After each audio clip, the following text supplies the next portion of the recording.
Сәлем менің YouTube көрермендерім, амансыздар ма, қалдеріңіз қалай? Маған подписканы, маған қосылып тұрмаған болсаңыздар, подписканы басып, менің каналыма қош келдіңіздер.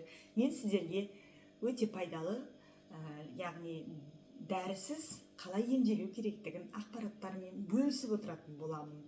Яғни сіздер білесіздер, менің лопух жапырағынан өз асқазанымды емдегенімді білесіздер. Және мен сіздерге алдында айтқан болатынмын, осыдан камфор жасап көрсетемін. Яғни суставтарыңызды, аяғыңыз сырқырағанда, аяғыңыз, қолдарыңыз ауырғанда, басыңыз ауырғанда, желке ауырғанда, барлығына пайдаға асатын мен сіздерге керемет бір рецептпен бөліскім келіп отыр. Яғни бірінші рецепт, біріншісімен бөлісе кетейін. Қарапайым біріншісі. Так, сабағын алып тастаймын. Бұның барлығы пайдалы. Мен сізге просто қазір алып тастап көрсетіп отырмын. Бұның барлығы пайдалы. Бұның барлығын мен сұрыппыдан өткізіп, соқ қылып ішіп жүретінмін. Яғни, міне, көріп тұрсыз ғой. Осыны жақсылап, лопух жапырағын жақсылап мыжып барып, ауырған жеріңізге орайсыздар. Міне осылай орап,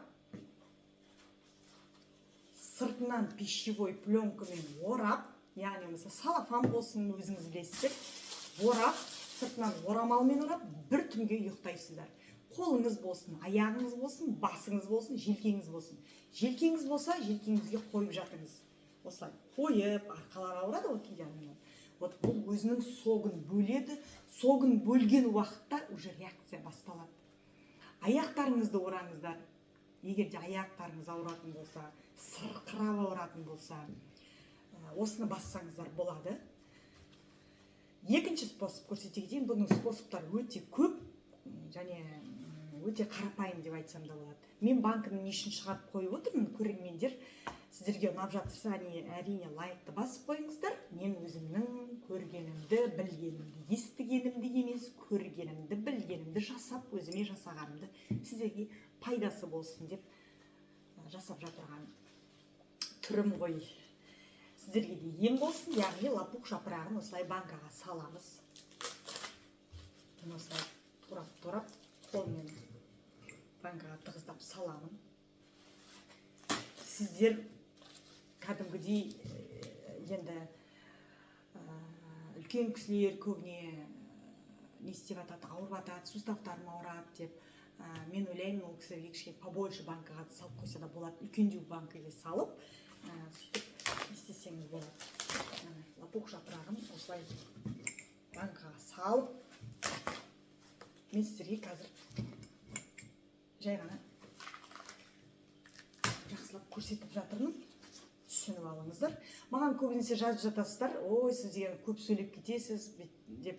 Мен көп сөйлеймін, себебі сізге қарапайым тілде түсінікті болсын деп айтамын. Қарапайым тілде түсінікті болсын деп айтамын. Сол себептен менің қарапайым созып айтқан, түсінікті қылып айтып жатырған көрермендерім мен үшін рахмет айтып жатыр. Ол жағына саспаңыздар. Егер де біреуіңізге көп сөйлеп кетіп жатқан болсам, енді мен ойлаймын, сіздерге ол түсінікті болып жатыр деп. Яғни міне лопух жапырағын алдық. Спирт, арақ аламыз.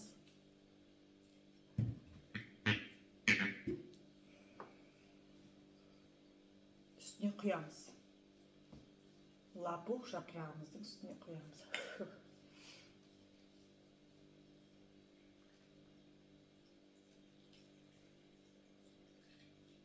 Дәлме-жал жетті ғой. Қақпағын жауып қоямыз. Лопух жапырағын турап ішіне салдым. Арақ құйдым ішіне, яғни спирт құйдым ішіне. Арақ болсын, спирт болсын құя беріңіз. Бетін жауып, көлеңке жерге қойып қоясыздар. Жарық көлеңке жерге қоясыздар. 10 күн тұрады. 10 күннен кейін сіздер бұны қолдана берсеңіздер болады. Суставтарыңыз ауырып, сырқырап барлығына жақсаңыз, өте керемет пайдасы болады. Аяқтарыңыз сырқырап, үлкен кісілер көбінесе, мен үлкен кісілерге пайдам қатты тисінші деп, көбіне үлкен кісілерден жас кезінде көп шаруа жасап қалған ғой енді. Сол себептен мен мамама да істеп беремін, солай сияқты сіздер де осының емін көрсінші деп отырмын. Бұның пайдасы енді қан айналымды жақсартады, өте керемет көмектеседі. Жағып жүріңіздер. Бұның деген мясорубкадан өткізгеннен кейін согы шығады ғой, сол согын да өткізгеннен кейін мына қалғаны бар ғой, өткізіп қойған қалай айтады, комок қалады ғой, қалғаннан кейін сіздер согын сығып алғаннан кейін жапырақтың өзі қалады, иә, мыжылып соны да алып мәрліге салып ауырған жеріңізге басып жатсаңыздар өте керемет пайдасы бар. Бұл лопух жапырағы бұрыннан дәлелденген, негізі дәлелденіп келе жатырған өсімдік. Осы себептен сіздер де осы өсімдіктің рахатын көріңіздер. 10 күннен кейін бұл уже дайын болады. Дайын болғаннан кейін камфорный масланы жаға берсеңіз де болады. Яғни мен спирт құйдым.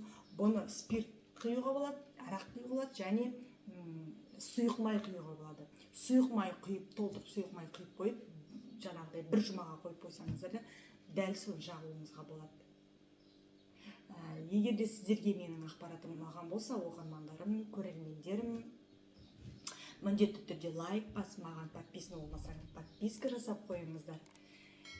Енді мен ойлаймын, сіздерге пайдасы тиіп жатыр деп каналымды дамытып қойыңыздар. Білмеген, естімеген адамдар болса, осыны бір-бірлеріңіз жіберіп, бөлісіп қойыңыздар дегім келеді. Мына колокольчикті бассаңыздар да, менің әр салған рецептім сіздерге керемет бірінші болып шығатын болады. Келесі кездескенше аман сау болыңыздар. Қарап қойыңыздар, мен әр уақытта рецепті салып тұратын боламын. Алдағы уақытта тағы да мен сізге керемет рецептпен бөліскім келіп отыр. Сау болыңыздар.